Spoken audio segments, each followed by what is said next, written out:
Why does India have 140 crore people but only 3% pay income tax?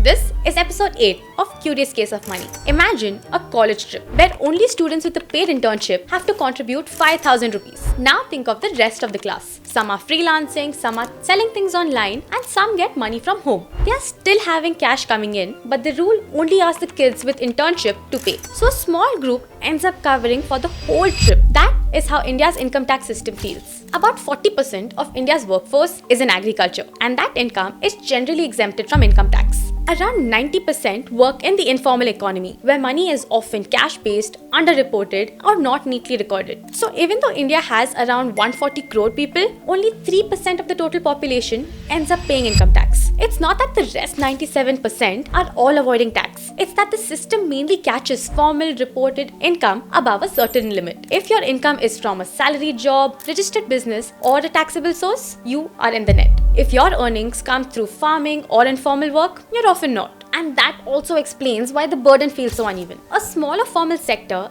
ends up carrying a much bigger share of direct taxes, while the rest of the country still benefits from the same roads, schemes, and services. So the real story is not why India is not paying. It is how many people are actually inside the income tax net. And right now, the net is still quite small. Follow Stack because we answer money questions nobody else does.